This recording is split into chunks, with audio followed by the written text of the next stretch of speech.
Hi everyone, in this video I am going to show you how to run a full process capability analysis online on your browser using SigmaDesk. We will load a realistic dataset, set our specification limits, choose a subgroup size, and then read the results together.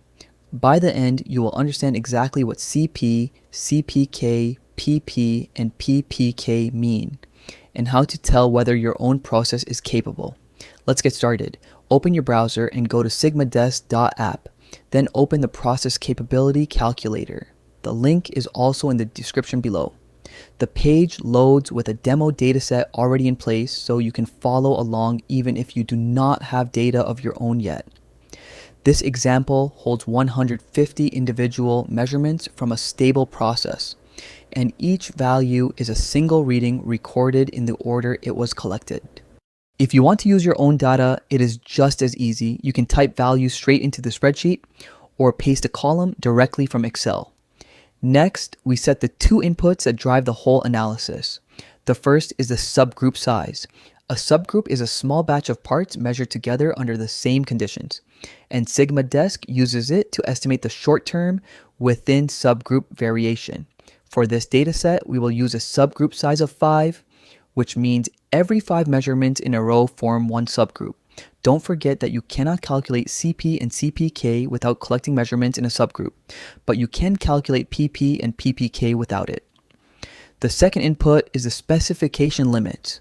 The lower specification limit is the smallest value the customer will accept, and the upper specification limit is the largest. For our example, the lower specification limit is 63 and the upper specification limit is 73. Look at the histogram in the center. Those blue bars show how your measurements are distributed.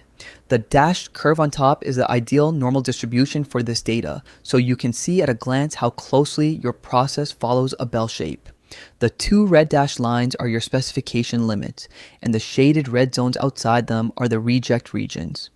The teal line in the middle is your process average.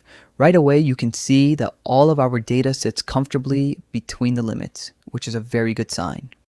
Now, let's read the panel on the right, because this is where the real answers live. At the top, SigmaDesk gives you a plain verdict. Our process is labeled capable, based on a CPK of 1.426. Below that, you get the mean of 67.141, a sample size of 150, and 2 different standard deviations. This part is important, so let's slow down here.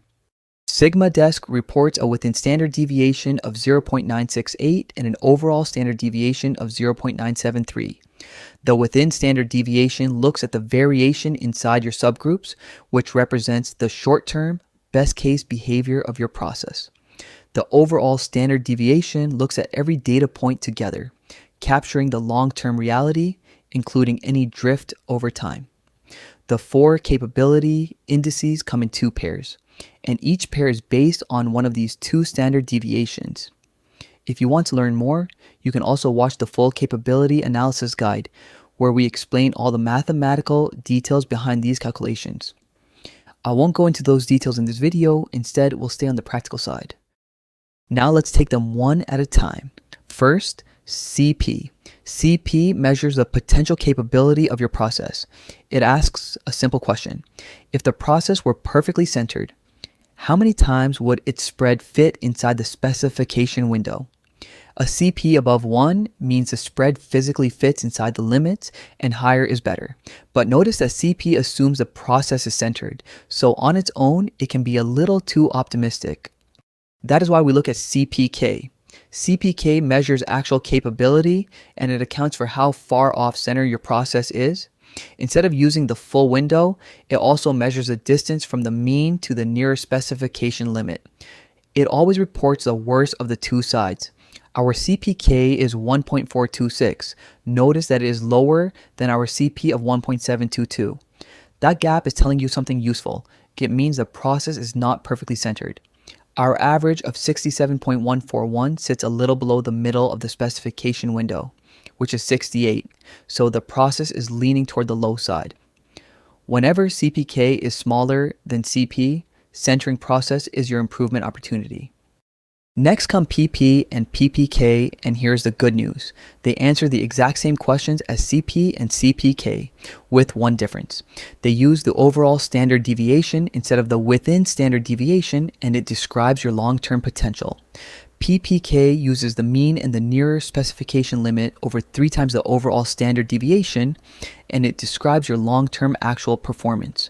Here PP is 1.714 and PPK is 1.419.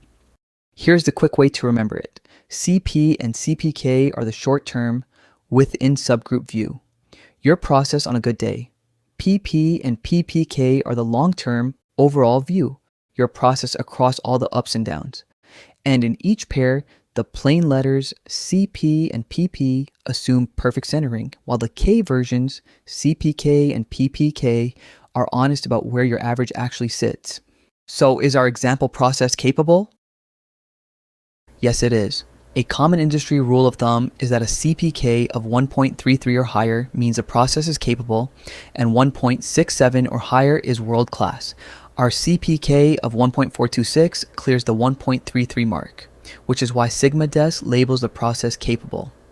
Our overall PPK of 1.419 tells the same story for the long term, and because our within and overall standard deviations are almost identical, the process is behaving consistently over time with no big hidden drift. That was it. Try it yourself with your own data at sigmadesk.app. If this walkthrough helped, don't forget to like and subscribe for more hands-on quality engineering tutorials, and I will see you in the next one.